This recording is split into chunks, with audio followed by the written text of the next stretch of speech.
ಹೆಸರು ಉತ್ತರ ಕರ್ನಾಟಕದವ ಒಂದ್ಸಲ ಬೆಂಗಳೂರಿಗೆ ಹೊಂಟಿದ್ನಂತಪ್ಪ. ರಾಜಹಂಸ ಬಸ್ ಹತ್ಕೊಂಡು ಹೊಂಟಿದ್ನಂತ. ಟಿಕೆಟ್ ಕಂಡಕ್ಟರ್ ಟಿಕೆಟ್ ಕೊಟ್ಟನಂತ ರೊಕ್ಕ ಇಸ್ಕೊಂಡು ಯಾಕೆ ಹೋದ್ರೆ ಹೋಗ್ಬಿಡತ್ತಾಗ ಅಂತ ಹೇಳಿ ಬಸ್ ಹತ್ತಿನಂತ.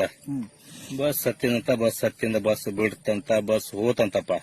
ಹೋಗಿ ಒಂದ್ ಅರ್ಧ ತಾಸ ಹೋಗಿ ನಿತ್ಕೊಂಡ್ಬಿಟ್ಟಾನಂತಪ್ಪ ಎಲ್ಲಿ ಬಸ್ನಾಗನ.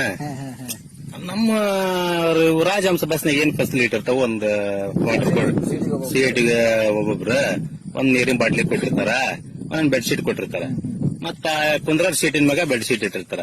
ಯಾವ ಹೋಗಿ ನಿತ್ಕೊಂಡ್ಬಿಟ್ಟಿದ್ನಂತ. ಕಂಡಕ್ಟರ್ ಇವ್ ನಿಂತಿದ್ ನೋಡಿ ಒಳಗ್ ಹೋದಂತ. ಯಾಕ್ರಿ ಅಣ್ಣ ರಿಲ್ಯಾಕ್ ನಿಂತ್ರಿ ಅನ್ನಂತ. ಯಾ ಹದ್ರಗಿತ್ತಿ ಮಗ ಅಂಪ ಅವನು ನೋಡ ಸೀಟ್ ಮ್ಯಾಗ ಬೆಡ್ ಶೀಟ್ ಹೋಗ್ಯಾನ, ಬೆಡ್ ಶೀಟ್ ಇಟ್ಟೋಗ್ಯಾನ. ನಾನು ಈಗ ಬರ್ತಾನ, ಇನ್ನ ಚೇರ್ತಾಡ ಬರ್ತಾನಂತ ಯಾವ ಹೊತ್ತಾತ ಬರವಲ್ರಿ ರಂಡಿ ಮಗ ಅನ್ನಂತ. ಹದಿನೆಂಟು ರಂಡಿ ಮಗ ನಾನು ನೋವು ಮಾರ ಯಾವ ನಿಮ್ಗ ಹೊಚ್ಚಿಗೆ ಕೊಟ್ಟಿನಿ ಅನ್ನಂತ.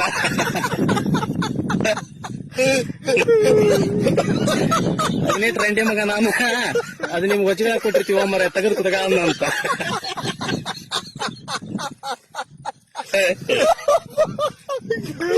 ಹಂಗ ಎಂದ ಹತ್ಲಾರ್ದು ನಮ್ಮ ಬಸ್ ಹತ್ತಿದ್ರೆ ಹಿಂಗಿರ್ತಾವ ಅಂತ.